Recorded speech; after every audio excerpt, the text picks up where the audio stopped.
Humble servanthood is an invitation to be transformed. It is a call of faithful service to share God's redeeming love with one heart, one mind, one soul, and one student at a time. We journey our transformation with the Venerable's guiding presence all the way. Mother Ignacia del Espiritu Santo is a Chinese mestiza. She lived during the Spanish colonial era in the Philippines. The precise date of her birth is not known, but the record shows that the date of her baptism is on March 4, 1663. Ignacia was the eldest and the sole surviving child of Josepe Loco, a pure Chinese immigrant from Amoy, China, and Maria Jeronima, an India from Binondo, Manila. She was reared by loving and affluent parents. As a child, she could have everything she had wanted, especially education. But women during her time were not given equal opportunity as persons to improve their social standing. However, that situation did not hinder her from obtaining an education which gave her lifelong lessons. Her home became her school and her parents were her teachers. She was taught by them through good examples. She imbibed her father's hard work, humility, patience, and endurance along with her mother's strong faith in God, courage, and simplicity. Ignacia grew up as a young lady imbued by the values of her parents. Her love of God was nurtured through prayers, receiving the sacrament and devotion to the Blessed Mother and the Saint. When Ignacia was 21 years old, her parents wanted her to marry, hiding a cold deep within but not wanting to disappoint her parents. Ignacia sought counsel from Father Paul Clement, a Jesuit priest from Bohemia who arrived in Manila in 1682. The priest gave her the spiritual exercises of Saint Ignatius after this period of solitude and prayer. Ignacia decided to remain the service of the Divine Majesty and to live by the sweat of her brow. She left her home and brought with her only a needle and a pair of scissors. She started to live alone in the house located at the back of a Jesuit college of Manila. Her life of prayer and labor attracted Indians who were also called to religious life but could not be admitted to existing Pieterius at that time.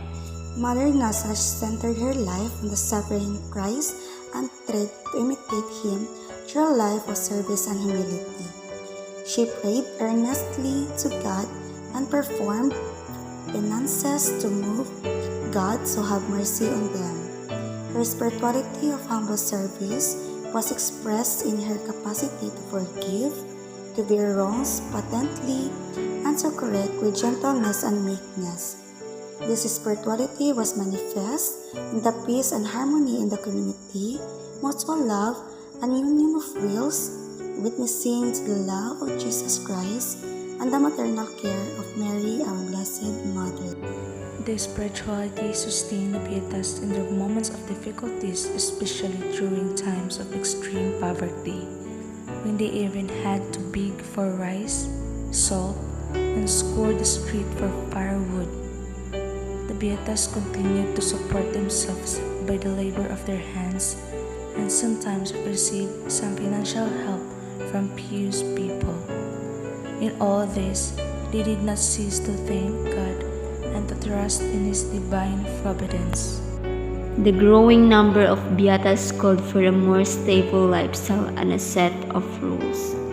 A daily schedule was drawn up and community practices were defined. Following the spirit of Saint Ignatius, Mother Ignacia exhorted her beatas to live always in the presence of God and to develop great purity of heart. She also emphasizes charity in the community, which was dedicated to the Blessed Mother. The Spirit of Mary runs through the rules that were written for the guidance of the Beatas. In defining her style of leadership, Mother Ignacia drew inspiration for the Blessed Virgin Mary.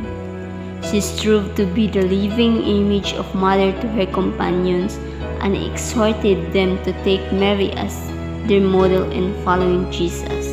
Mother Ignacia gradually realized that the Beaterio was called by God not only to a life of prayer and penance, but also the apostolic service. The Beaterio admitted young girls and boarders who were taught Christians doctrine as well as work proper to them. Mother Ignacia did not make any distinctions of color or race but accepted Indians, mestizas, and Spaniards as recogidas. The Beatas were also involved in retreat work and helped the Jesuit fathers by preparing the retreatants to be disposed to spiritual exercises. Severe years before she died, she gave the leadership of the foundation to Mother Dominga del Rosario and took her place among the ranks of the ordinary. Truly, she exemplified humble servanthood. Mother Ignacia died on September 10, 1748, at the age of 85. At that time of her death, she received a honor and recognition which was denied during her lifetime. The growth of the Beaterio into a congregation and its response to the apostolic challenges of the times show the vitality of the spirit of Mother Ignacia. Indeed, her lamp continues to shine as her daughters courageously strive to respond with zeal to the call of mission in different contexts. The story of the congregation that has grown from the small Beaterio of Mother Ignacia continues to unfold. It bears witness to the enduring vitality and strength of the foundation, the spirituality of Mother Ignacia. The lamp she lit to guide the path of the native woman aspiring to the religious life, and the maturity of the faith still shine. It remains undimmed, the life of the lowly India and the fruit of her spirituality proclaim the immense goodness and unbounded mercy of God. Today, Mother Ignacia lives in the spirit and heart of the religious of the Virgin Mary, a religious congregation of women which started from her humble foundation. The sisters are actively participating in God's mission of proclaiming the good news through various apostolates, education, retreat movements, seminary, dormitory, and social ministries in the Philippines and overseas. Cardinal Peronio on December 8, 1983 wrote the Superior General, "The present flourishing state of the congregation of the religious of the Virgin Mary not only testifies to God's blessing on your institute, but also a proof that the foundations were solidly laid, that the members of the institute are giving witness of a truly religious life, as well as fulfilling the service to the church intended by Ignacia." Now her life is a source of inspiration to all people who have shared and continued to share her charism, the religious of Virgin Mary, and the people who lives they touch. She is truly the light that illumines our way, the way which leads to God.